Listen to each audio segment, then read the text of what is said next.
This is Keys to the Shop, episode number 7, and today we are talking about effective checklists.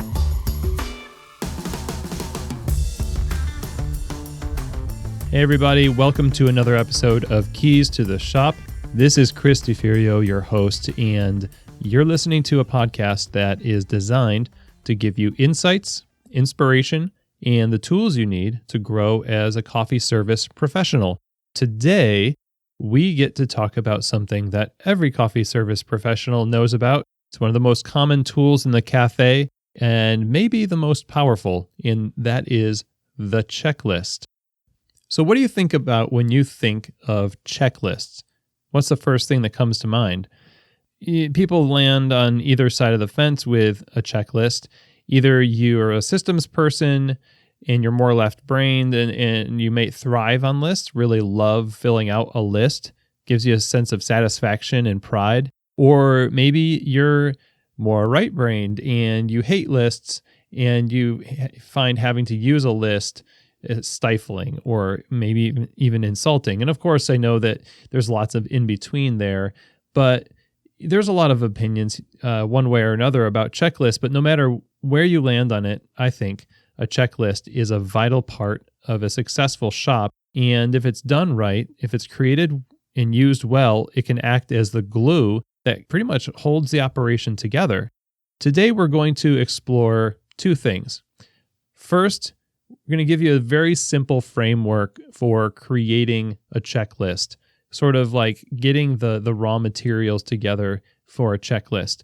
Then we're going to explore the difference between an effective checklist and an ineffective one, sort of taking that raw product and shining it up and putting sandpaper to it and refining it. So let's just start by talking about the purpose of a checklist. Now, obviously, we don't want a list that just hangs out under the counter or on the side of the fridge or in the closet and is mostly neglected by the staff and the management. Now, we want a checklist to be a useful and used tool that aids us in our goal of running a great shop.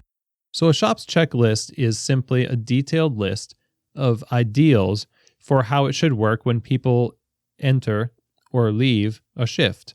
Generally, we're all in the habit of making lists to aid us in achieving our goals and ideals for different areas of life. Like, you have a list for groceries because you want to have a successful grocery trip, or you make a list for packing and taking care of the house before you leave for vacation because you want to start the vacation successfully. And maybe you have a list of things you want to do in the day for your work and for your home because you want to feel productive. Basically, each time we make a list, we're taking stuff from inside our head and we're putting it on paper as a way of saying to ourselves, this is important and it should be given priority. When you make a checklist for the goal of a well-run and cared-for shop, you're writing it for a lot of people that are given responsibility to execute those things with the goal of running a great shop. And you want them to look at that list as saying, this is important and should be given priority. So everyone wants to do a good job. And as I said in episode 4, 10 Ways to Be a People First Leader, we need to communicate to people what done looks like. What does a good job, doing air quotes here, mean for your cafe? Well, a checklist is going to be a huge help in, a feedback mechanism for people to understand what it means to do a good job. A well thought out list is not, however, a replacement for leadership, for management and accountability. It is an extension of those things. It gives definition to your expectations and it creates positive feedback for everybody. It lets them know that everything got done and it got done well. And it's essential for increasing the odds that you're going to have a successful shift. We have varying levels of energy throughout the day. We have varying levels of forgetfulness too. So having a list, it saves the day often when we're not at our best. In this episode, we're not necessarily going to be talking about responsibilities of different roles in the cafe during the shift. that's more of a workflow thing. So I'm more talking about when you enter a shift and when you leave a shift. That's more of a checklist. What you do while you're on your shift is kind of a workflow description, a job description. And if you haven't already listened to episode 2 with Ryan Soder, where we talk about the principles of workflow, I highly encourage you to go listen to that episode and pick up some tips for that specifically. But today we're going to be talking about checklists as they exist for things like the opening shift, the mid shift, close, all of that. So let's start by this very simple framework for creating the beginnings of an effective checklist. Okay. So here are 4 basic steps we can take in creating the beginnings of an effective checklist. The first thing is we want to start by splitting the cafe into manageable sections. What that means is you have things like the customer seating area, you've got the bar, you've got maybe the retail shelf. However you want to split the bar up into sections, you've got to then assign different things to those sections. You assign a list of things that belong to it and that need to be managed. So if it's the bar, obviously you have an espresso machine, grinders that need to be taken care of. If it's the cash register, there's a pastry case. Most likely there's paper products underneath the pastry case that need to be stocked. And that's just an example of the things that could belong to those areas, those sections of your cafe. So that's the first thing you want to do. List out all of those things in the section of your cafe that need to be managed. Now, step 2 is that you want to assign those items to particular stations within the cafe. A station is just kind of like a smaller area that a person occupies. So that means espresso station is a station within the bar. So is cashier. Both may be requiring different lists of responsibilities based on where they are, what's accessible to them. So you assign those things to different stations within the areas of the cafe, and now you've got a little bit more specific delegation of task. The third thing that you do after you've split the cafe into these sections with those sections, various things that need to be managed, and you've got stations now responsible for those things, you're going to want to assign each station responsibilities based on their shift. Opening shift cashier doesn't look the same as closing shift cashier, although they have to manage the same items within their station. The list is going to have to be different for each of them. So that's real basic. That's the third step. You have to make their tasks day part specific. So open, mid, close, second in, things like that. The last thing, the number 4, is you want to tailor the tasks according to crossover, or in other words, how they affect the last or next shift. So openers are responsible for their tasks plus restocking the bar for the closers. And the closers are responsible for doing the same types of things for the openers and so on. So you get the picture that there's a lot of crossover that needs to be considered when making these lists. So if you follow these 4 steps and you've got a cafe that you've started with this big picture of, here's my cafe's sections, and here are the things in those sections.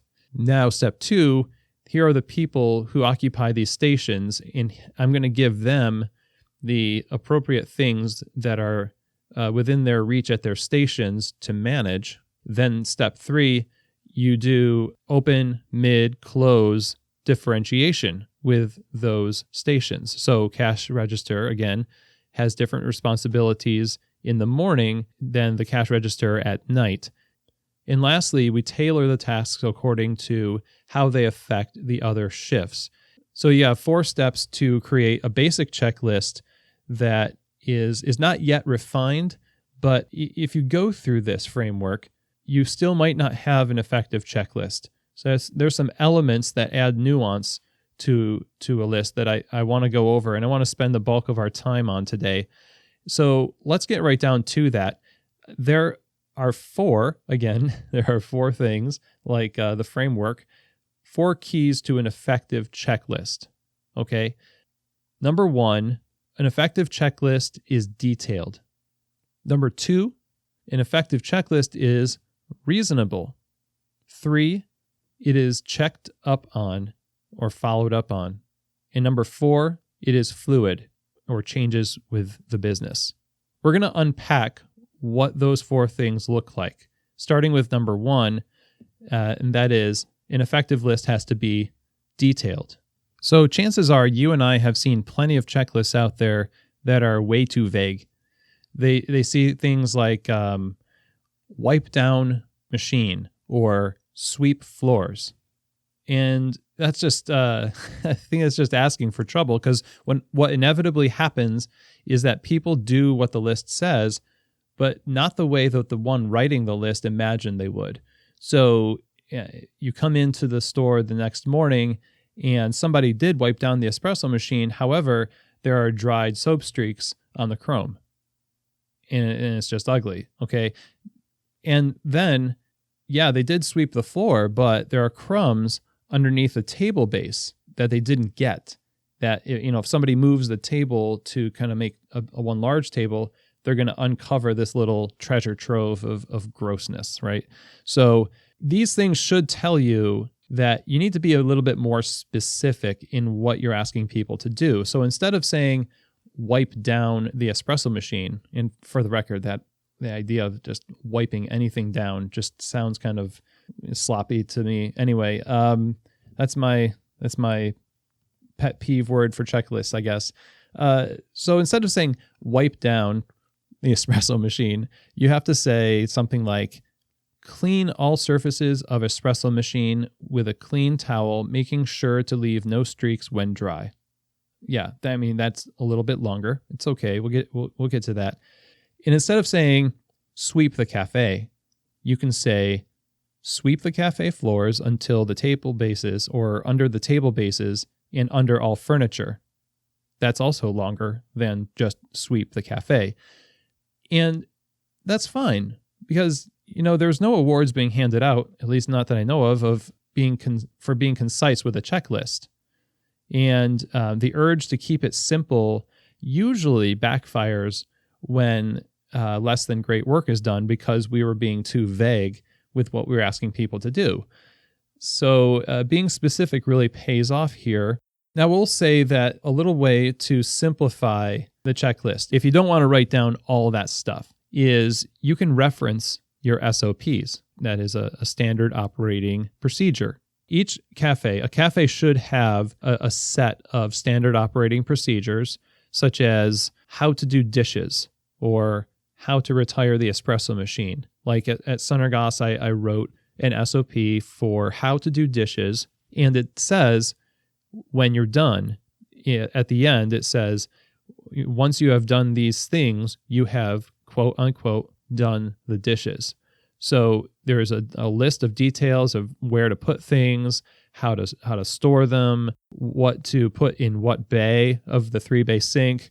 It's very detailed. There's a lot of details there, stuff that you wouldn't want to put on a checklist, because the checklist would be 5 pages long. But still, you need people to do the dishes. So by putting things like that into an SOP, you can use the SOP in the checklist as a reference, okay?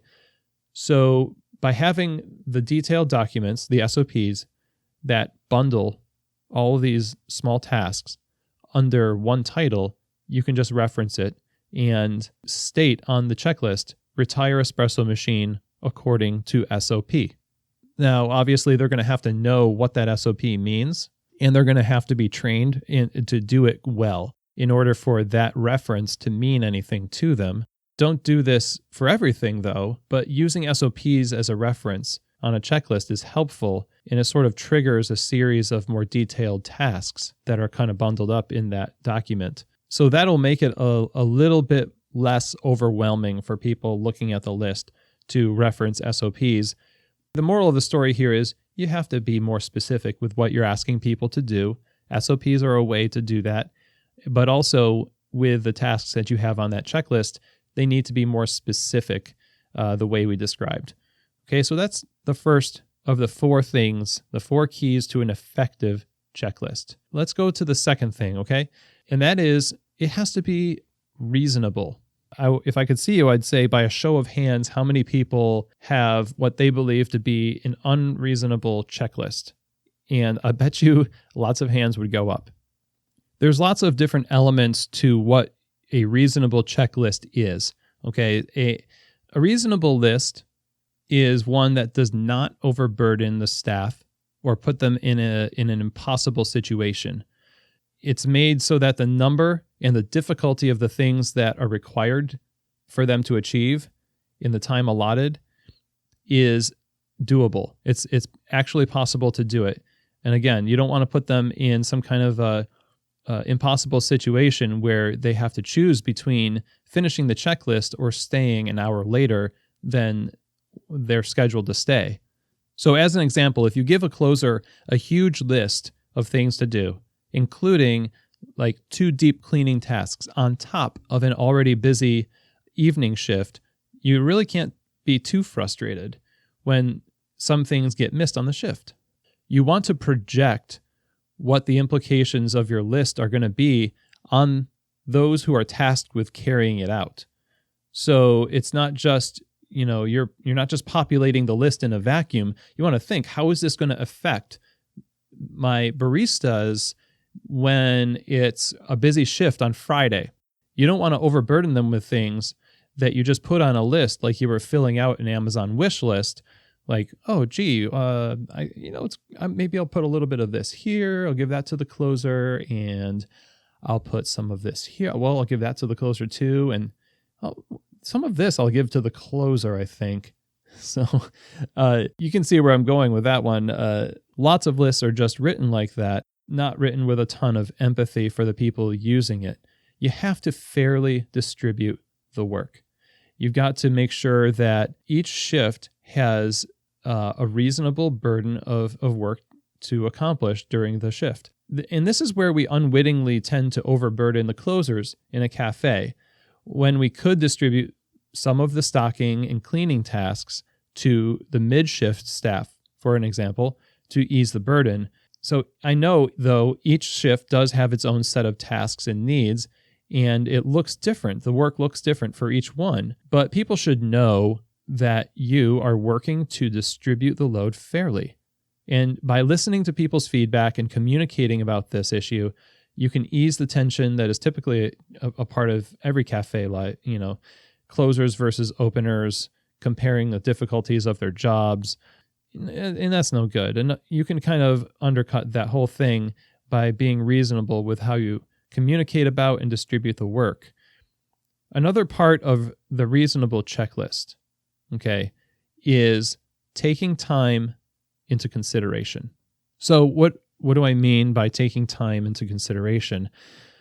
How long does it take to do the task that you just put on the list? How long do the staff have during their shift or at the end of it to work through the list? Have you arranged it so that we know what portion of the list they can reasonably be expected to do through the shift, the main part of the shift versus the end of the shift? Most of these things are things that, they're not the first things that we think about. We don't think about how long it takes to break down an espresso machine. We don't think about how long it takes to sweep a floor, unless we're the ones sweeping the floor and we figure it out because we've done it so many times. But what happens is we end up putting task after task on a checklist, but we don't know how much time the entire list takes to accomplish. I would say the best thing to do is take the list that you have right now and figure out the time it takes to do each thing on there. And I bet you're going to be amazed at how long it actually takes to do that list. And it's no wonder why baristas often feel overburdened with extra things to do on top of, making the drinks and doing the dishes and just getting the cafe back to a stable place. We have to be able to distribute the load equally through the body of the shift. So you take like a slow time during the shift and you put on the list, here are the things you can do on this list when it's slow at 11 a.m. Let's say you have a lull at 11 a.m. You want to put a few tasks on there for them to do so they can get it done, so they're not left having to cram everything in at the end of the shift. So a reasonable checklist looks like one that is fairly distributing the work to all the shifts, and then one that takes time into consideration and is not unrealistic with the number of things and the length of time it takes to do these things, and it helps people accomplish them throughout the shift. That's number 2, a reasonable checklist. So number 1, you want to have it be a detailed checklist. Leave no room for interpretation. Make it explicit. This is what I mean when I say clean this, clean it this way. Number 2, you want to be reasonable with what you're expecting of people so that they're not overburdened and they know that you're working for them to make it a realistic pursuit to accomplish this checklist. And number 3, an effective checklist is one that is checked up on or followed up on. It's one where you coach people to success and hold them accountable for the work on the list. We need to check up on the work prescribed if it's going to be taken seriously. A list that's not followed up on is worse than having no list at all. Why? Well, by abandoning the list, you're basically saying, at one time this was important, but not anymore, and it's not worth my time. And if it's not worth your time to check on it, then it's not worth the staff's time to check it. And you really can't expect them to. Then all of a sudden, we remember like, oh geez, I gotta check the checklist and make sure people are doing. Maybe we read a motivational book and we burst in and we start trying to enforce the checklist, but nobody's really into it. And that's just because now there's this inconsistent message. Like, are we doing the checklist, or there's a mixed message? Okay, so we always have to check the checklist. So save yourself the trouble. Once you put a checklist in place, you have to plan on checking it to make sure the work is being followed forever. Just forever. Implication here is that you have to be involved in the process of following up with people in the work that you prescribe. So that requires coaching. You've got to coach people along the way as they improve in stocking and cleaning and mopping, things like that. You got to help them be successful with the job that you've given them to do. And a checklist is the most basic form of coaching that we can do on the bar. So it's that kind of accountability, being present, being a leader that is there, helping people be successful with the work delegated to them via the list. It's that kind of accountability that is the difference between an effective and an ineffective list. Okay? So now we have 3 things: a detailed checklist. Your checklist has to be detailed. It has to be reasonable, and you have to follow up on it. You've got to make sure that people are doing the work and that you're helping them understand how to and be successful doing the work. So number 4 on the list is an effective checklist is fluid. It changes with the business and the people. So an effective list changes with a business. Once you establish a business, it starts to grow, and you're going to lose a little control of where it goes. It has a mind of its own, and different things are going to be needed over time that you have to remain engaged with the business to know what those needs are. It means that the systems in the cafe should always be checked against the current state of the cafe. So there's nothing worse, give you an example, we all know the scenario here, than having a checklist that's like 3 years old and it's still posted on the same place on the wall where it's always been posted. And the staff, they still do the things on the list, but they also do 5 to 10 other things that are not on the list as they become necessary in the course of time. And, I have seen these, and this is something that, I have personally neglected lists myself that have kind of devolved into this like half ignored, half followed territory. And maybe the list in your cafe is half original and half Sharpie, right? So it's some kind of weird hybrid hive mind list. Basically, a checklist is meant to serve the needs of your business. And since your business is never static, your checklist should not be static either. So let's say you start your business and it says on your opener's checklist, brew 1 urn of coffee. That's an item on your checklist. Okay, so business picks up over the course of time and the openers start needing to brew 2 urns of coffee to keep up with the early morning rush. Great. So instead of allowing that checklist to simply say 1 urn of coffee and trust that the baristas know, you're going to want to amend the list as soon as this happens, which means being tuned into the needs of the shop. You know, a list can sometimes give us the idea that we don't need to check in as much because the list is going to manage for us. That's not the case for sure. There is no substitute for hands-on and present, engaged leadership, kind of following up on the work that's been prescribed to the staff.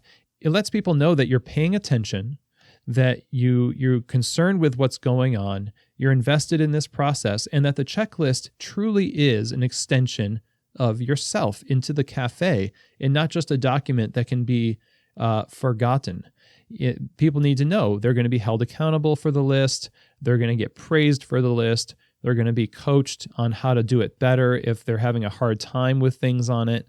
Okay, so that means being tuned in, present, and engaged, and not treating the checklist as a surrogate manager. So in review, let's go over the 4 keys to an effective checklist. All right. Number 1, an effective checklist is detailed. Make sure you're being specific. Don't leave any room for interpretation. And it's okay to be verbose at times if it means getting the job done right. And don't forget, you can use SOPs, the standard operating procedures, as a trigger in the checklist for a series of other small tasks. Just make sure everybody is on the same page and thoroughly understands these instructions, okay? So that is number 1, be detailed. Number 2, you have to be reasonable with what you expect people to do. A checklist that's effective is a reasonable one, so the work should be distributed fairly across the shifts and take into account the day's business burden that already exists, the making of drinks, the washing of dishes, in addition to the time it takes to complete the checklist tasks, each one of them or all of them together, to avoid putting people in an impossible situation. You have to write the list so that it distributes the responsibilities into the main part of the shift too, kind of like a pre-end of shift list, so they don't have to cram it all in at the end. So make sure you're reasonable with what you're expecting of people with your checklist. Number 3, you have to check in on the checklist and follow up. If people do a great job closing the store and they get everything on the checklist, you should be there praising them for that the next day. And you should also be following up with people and coaching them to be more successful in things they're having a hard time with. So if somebody is having a hard time understanding what the list means by sweeping the cafe a specific way, you can literally just show them yourself what you mean. And I guarantee you that's going to clear up pretty much everything in most cases. Okay, there's not a guarantee really, but you have to check in on the progress people are making, whether they're doing it or not, hold them accountable, and be on their side. You're there to support their success as baristas, or whatever position they hold in your shop. That is your role. And a checklist is a great tool to be able to build rapport with staff as well. So finally, number 4 on the 4 keys of an effective checklist is you've got to change the checklist as the business changes. Keep it updated. Think of it as a version of the Mac operating system or something. Like the new version has to come out when you make changes to the business, or when things change in terms of the amount of business you're getting at different times of the day is going to dictate how much of one thing you stock at 8 a.m. versus at 1 p.m., that could change in a matter of months, depending on your situation. So you need to be involved in your cafe, have your finger on the pulse of what's going on, and make changes as the business changes. Keep it fresh. You have to keep it fresh and updated. It shows the staff that, again, this is an extension of the leadership, and you are aware and invested in the work that it takes to make this shop run. And they're going to take the list much more seriously and keep it in the front of their mind. So a detailed, reasonable list that is followed up on and is fluid and changes with the business is going to give you an effective checklist. And I said in the beginning of this that some of these principles are going to apply in other areas, and I think that's true. Following up with people applies almost everywhere. Changing things according to how your business changes, that also can apply to your workflow, that can apply to your menu. These are great principles in general, but specifically, if you apply these to a checklist, I think you're going to find that this tool that we sometimes take for granted in shops has a lot of power that we really haven't tapped into as much as we could. So, and I believe if you apply these things in earnest in your cafe, you're going to see a real improvement in how your shop runs and how it feels. Plus, I bet your staff are going to feel a lot more pride in their work, and you probably will as well. So that's it for this episode on checklists. I hope you guys got a lot out of that. The show notes for this episode are now up and available at keystotheshop.com under our resources tab. So if you weren't taking notes, it's a free download, and it's the bullet points of a list that will help you with your list. So it's kind of a checklist for your checklists. So definitely recommend going and getting that. If you like the show, would you consider subscribing on iTunes and leaving a rating or review for us? It really helps all the information on these episodes get out there to more coffee professionals, and it helps the visibility of the podcast in iTunes too, which is always a good thing. So I really appreciate it. So thanks to Jesse Harriet, who owns Copper Horse Coffee in Ithaca, New York. He's a friend of mine who suggested the topic for today's show of effective and ineffective checklists. So I hope this show was a good answer to that question and that suggestion. So thanks, Jesse, for that. I hope you all have a really great one. Thanks for joining me on this episode. I got to tell you, I truly appreciate all of you who have been listening to the show since we launched in January. It's just been really encouraging to talk with a few of you and hear your feedback and encouragement. So it really means a lot to me. And I always want to be giving value to you for your time that you invest in listening to these episodes. So if you want to send me comments, questions, or suggestions, you can do that by sending an email to Chris, just my name, chris@keystotheshop.com. And I can't wait to hear from you. So until next time, as always, keep being inspired by people and coffee, because they are the keys to the shop.